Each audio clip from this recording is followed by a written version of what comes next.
Good morning everyone, कैसे हैं आप लोग। आई होप आप सब बहुत अच्छे होंगे। So welcome back to my channel princess Anaya Rawat. मैं हूं अनाया की मम्मा। तो यहाँ पे हो रहा है मेरी प्रिंसेस का हेयर कट। एक्चुअली उसका मुंडन कर रहे हैं, 5वां महीना ख़त्म होने वाला उसका। तो सोचा कि उसका मुंडन कर ले। अभी 2-3 दिन पहले उसका अन्नप्राशन हुआ था और अब उसका हम मुंडन कर रहे हैं, क्योंकि जो लड़कियों का है यहाँ पे वैसे तो करते नहीं, बोला है मेरे सास ससुर ने हमारे। बट जो मेरे मायके साइड है वो कहते हैं कि जो ये गर्भ के बाल होते हैं, ये जो इनका पहला बाल होता है ना, उसको कहते हैं सुच्चा बाल, कहते हैं गर्भ के बाल बोलते हैं हमारे। तो इसको निकालना ज़रूरी होता है, क्योंकि इसको निकाले बिना बच्चों को बहुत नज़र लगती है, बच्चों को ज़्यादा इधर उधर ले नहीं जाते हैं इस वजह से, क्योंकि उसका कहते हैं उसका सूचे बाल निकले नहीं हैं। तो इसलिए कि मैंने कहा चलो निकाल देती हूँ उसको, इसके सूचे बालों को, और इसको संभाल के रखूँगी। और जब हम कभी हरिद्वार जाएंगे या मम्मी पापा कोई भी जाएगा तो वहाँ बहाने के लिए दे दूँगी। तो इसी तरह से कर रही हूँ। मैं काफ़ी टाइम से सोच रही थी इसका करना, फिर पंडित जी से हमने डेट निकाल के तो आज का करा हमने। तो ये नाई भैया हैं, इनको हम जानते हैं, तो हमने इन्हें घर पे ही बुलाया था। एक्चुअली मेरे हस्बैंड और मेरा बेटा इन्हीं से कटवाते हैं अपने बाल, तो हमने इन भैया को ही बुलाया घर पे। तो इन्होंने आगे कर दिया था अच्छे से। और देखिए बिल्कुल नहीं रोई मेरी बेटी, मतलब वो इंजॉय कर रही थी। बस लास्ट लास्ट में इसके सिर पे मशीन चल रहा था ना, तब इसको ऐसा लग रहा था अजीब सा कि भाई ये डर डर क्या हो रहा है। तब थोड़ी सी हिल रही थी, बट ये रोई नहीं, बस ये हिल रही थी। तो इसका यहाँ पे आगे सॉफ्ट है, तो इसलिए हमने इसके अभी ना ब्लेड नहीं लगवाया, मतलब उस तरह जो बोलते हैं ना वो नहीं चलवाया हमने अभी, क्योंकि अभी इसके आगे की जो सिर है उसमें भी बहुत सॉफ्ट है। तो भैया भी डर रही थी कि भी बहुत सॉफ्ट है और ऊपर से हिल रही है ये, कि कट कुट ना लग जाए। तो उन्होंने बोला कि अभी इसी से कर देते, इसके गर्भ के बाल निकाल देते, कि जब ये 9-10 महीने की हो जाएगी तब हम इसका उस तरह फेर देंगे। मैंने कहा चलो ठीक है। तो फाइनली आज हो गया मेरी बेटी का। सो ये है नेक्स्ट डे का। तो इसी तरह से कर दिया है मैंने अपनी बेटी का मुंडन। और मेरे आरू का तो 2.5 साल में हुआ था, मतलब 3 साल कंप्लीट होने से 3 साल कंप्लीट होने वाला था तब हुआ था। लड़कों का ऐसे ही होता है 3 में या फिर ये क्या बोलते 5 में होता है। तो मेरे आरू का तो बहुत धूमधाम से हुआ था। इसका तो 2 दिन तक कथा चला था, एक दिन पूरा इसका कथा चला और दूसरे दिन इसके मतलब पूरी तरह से पूजा वूजा करके सब अच्छे से करके, मतलब बहुत सारे लोग आए थे। तो आरू का तो बहुत धूमधाम से हुआ था। बट यहाँ पे मम्मी पापा कहते कि लड़कियों के हमारे नहीं करते, तो बस मैंने इसको ऐसे ही घर पे ही निकाल दिया।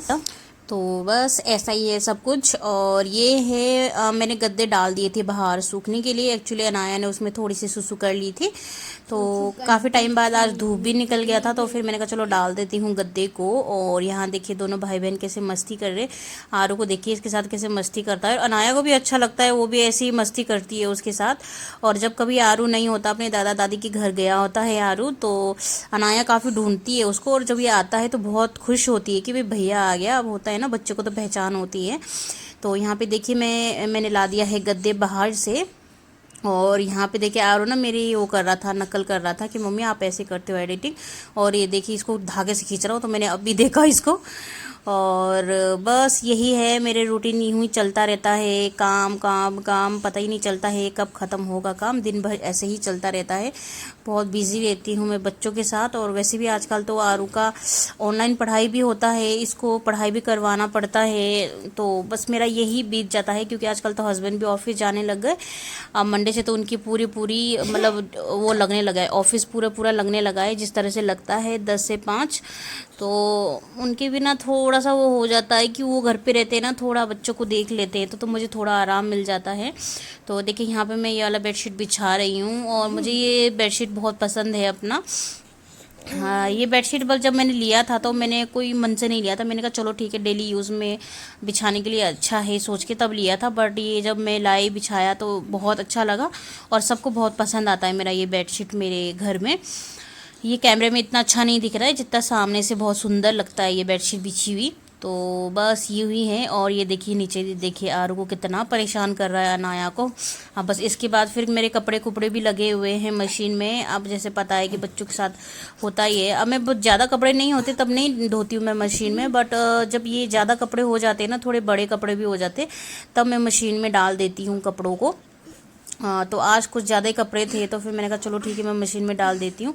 तो यहाँ पे देखिए मैं अनाया का शीट बिछा दूँगी और उसके बाद मैं दूसरे काम करूँगी। तो यहाँ देखिए आरू को, और मैं ये अनाया देखो इस तरह से पलट जाती है ना अपनी सीट से, देखो अपनी सीट से बाहर चली गई तो ये वहीं सुसु कर देती है। तो फिर इसीलिए मैंने कहा, और इसने यहाँ पर भी कर दिया था अपनी सीट से बाहर जाके इसने सुसु कर दिया था। और यहाँ देखिए आरू को क्या कर रहा है, सुसु कर दिया था। तो इसलिए आज मैंने क्या सोचा कि मैं इसके लिए एक बड़ा सा शीट बनाती हूँ। तो मैंने एक बड़ा सा शीट बनाया जहाँ की सोते टाइम ये छोटे वाले बिछा दूंगी क्योंकि सोते टाइम हिलती नहीं है, लेकिन जब ये इधर उधर खेलती है उस टाइम मैं इसको बड़ा शीट बिछा दूंगी सोच के मैंने बड़ा शीट बनाया आज इसके लिए, जिससे कि थोड़ा ये इधर उधर पलटेगी भी ना तो वो शीट से बाहर नहीं जाएगी। तो ये है अनाया का निपल। मैं इसको आरू को कह रही थी कि उसको निपल दे दो। तो बस इसी तरह से चलता है। और यहाँ देखिए आरू को बड़ी मस्ती सूझती है इसको 24 घंटे।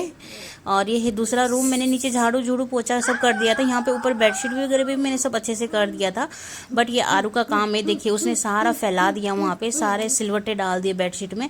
मैं दिन भर में ये आरू के पीछे पीछे घूम के ये साफ़ सफाई मैं करती ही रहती हूँ।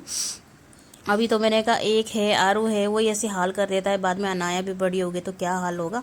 और यहाँ पे लगा रखा है मेरे मशीन, इसमें मेरे कपड़े घूम रहे हैं और हो गए हैं मेरे कपड़े, काफ़ी हो गए हैं। तो मैंने कहा चलो उसको पोछे को भी निकाल, मैंने लास्ट में मैं पोछा डाल देती हूँ इसमें धोने के लिए। तो उसके बाद मैं इसको साफ़ करूँगी मशीन को अच्छे से, क्योंकि मशीन में होता है ना कि अब कपड़े कुपड़े का वो चला जाता है धूल वूल, तो गंदा होता है मशीन, तो उसको हमेशा हमें धोना चाहिए मशीन को।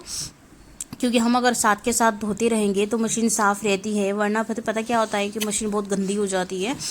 तो मेरी मशीन बिल्कुल साफ़ रहती है क्योंकि मैं साथ के साथ क्लीन करती रहती हूँ उसको। मैं ऐसा नहीं छोड़ती हूँ कि मैं बाद में करूँगी या एक साथ करूँगी, मैं ऐसा नहीं छोड़ती। मेरे जैसे कपड़े ख़त्म हो जाते हैं तो मैं उसको भी साथ साथ में धो देती हूँ।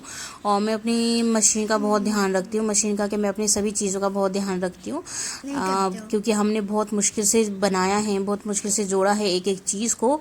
तो बस इसी तरह से तो हमें इस तरह से निकाल देना पड़ता है मशीन में से पानी को, क्योंकि जो इसमें पानी रह जाता है ना बाद में हम ऐसे छोड़ देंगे तो वो निकलता रहता है तो इधर उधर वो गीला रहता है। तो इसी तरह से कर देंगे। और यहाँ पे आरू मेरे को तंग कर रहा था तो मैं उसको बोल रही थी कि ज़्यादा तंग मत कर, मार खाएगा तू मेरे हाथ से। तो देखिए यहाँ से सारा पानी निकाल दूंगी और बहुत सारा पानी निकलता है ऐसे करके। और इस तरह से करने से पता क्या होता है, मशीन में पानी भी नहीं रहता तो उसके ख़राब खुरूब होने का डर भी नहीं रहता है। तो मैं यहाँ से साफ़ करके अब मशीन को यहीं पे टेढ़ा करके रख दूँगी जब तक मैं अंदर का काम करूँगी। ये मशीन थोड़ा सूखता रहेगा, इसका पानी थोड़ा निकलता रहेगा इस तरह से। तो ऐसे करके क्या होता है ना, बाद में हम मशीन छोड़ देंगे तो नहीं निकलता है, वरना आप कभी भी ध्यान। तो बस हो गया मेरे कपड़े कुपड़े सब हो गया। तो यहाँ पे मैं कर रही हूँ मशीन का काम। जैसे मैंने आप लोगों से कहा था कि मैं अनाया के लिए एक बड़ा सा शीट बनाऊंगी, तो यहाँ पे मैं चलो बना देती हूँ। मैं अनाया को सुलाया था बट आरू नहीं सो रहा था, ना ही अपना होमवर्क कर रहा था। यहाँ मेरे को तंग करने में लगा हुआ था बहुत ज़्यादा कि मम्मी मैं चलाऊँगा मशीन, मैं चलाऊँगा। तो थोड़ी देर बाद मेरे हाथों में भी दर्द होने लग गया था, जैसे कि मैंने आपको पहले भी बताया कि मेरी ये राइट वाले हाथ में बहुत ज़्यादा दर्द होता है, मैं कुछ भी करती हूँ। तो मैंने कहा चल मेरे हाथ वैसे ही दर्द कर रहे हैं, मैंने कहा चल तू ही चला ले फिर मशीन, तो वो चला लेता है। फिर मैंने उसको ज़्यादा नहीं करने दिया, कहीं मेरे का पता चला कि शाम को इसके दर्द हो रहा है और फिर होमवर्क नहीं कर रहा है, तो फिर भी मैंने थोड़ा बहुत तो दे ही दिया था इसको। तो देखिए इस तरह से बनाऊँगी। ये मैंने क्या किया, जो आटे के कट्टे होते हैं ना उनको मैंने बड़ा बड़े वाले कट्टे थे जब मैंने अपनी देवरानी की बेटी के लिए बनाया था, तो 2-3 कट्टे बचे हुए थे, उनको काट के बड़ा सा करके सिल लिया। और अंदर से एक पुराना सा बेडशीट था उसको लगा के, और ये बाहर मेरा ये तो ठीक है था ये बेडशीट, मतलब मैं इसको, ये सिंगल बेड का बेडशीट था मेरा, मैं इसको बिछाती थी बट कुछ था ही नहीं मेरे पास पुराने बेडशीट, तो मैंने कहा चलो इसी को लगा देती हूँ, कोई बात नहीं बोल के फिर मैंने उसी को लगाया। तो अब मैं उसको इस तरह से चलूँगी। और ये देखिए यहाँ आरू चला रहा, मैंने कहा चल तो चला ले, फिर मैं यहाँ पे वो करूँगी। तो बीच बीच में थक भी रहा था, कह रहा मम्मी मेरे हाथ में दर्द हो रहा है। मैंने कहा भैया आप तो मुझे बोल रहा ही चलाने को तो चला ले। उसको शौक भी बहुत लग रहा था, तो मुझे हंसी भी आ रही थी क्योंकि वो ना चलाते चलाते थक रहा था। तो बीच में कह रहा है कि मम्मी मैं रुक रहा हूँ थोड़ी देर। मैंने कहा नहीं रुकेगा नहीं, तो चलाता जा, तो उसको बहुत शौक लगा है ना चलाने का। तो बस इसी तरह से करेंगे हम दोनों, माँ बेटी इसका शीट बना देंगे अनाया का।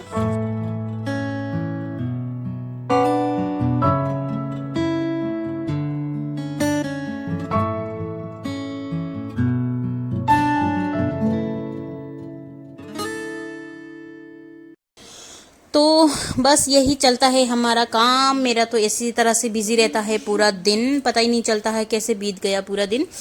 तो आप लोग मेरे चैनल को लाइक शेयर कमेंट और सब्सक्राइब ज़रूर कीजिए और बेल आइकन को ज़रूर दबाइए, जिससे मेरे आगे आने वाले वीडियो की नोटिफिकेशन आपको मिल सके। तो बस इसी तरह से आज मैंने किचन पार्ट शेयर नहीं किया है, मैंने कोई रेसिपी शेयर नहीं की है आप लोगों से, क्योंकि दिन को मैंने कुछ बनाया ही नहीं था और शाम को भी कुछ ऐसा खास नहीं था। तो इसीलिए तो मैं कल की वीडियो में कर दूंगी आप लोगों से शेयर। तो फिर मिलती हूँ कल के ब्लॉग में, आप मेरे इस छोटे से ब्लॉग को एंजॉय कीजिए। तो okay, bye bye, love you all.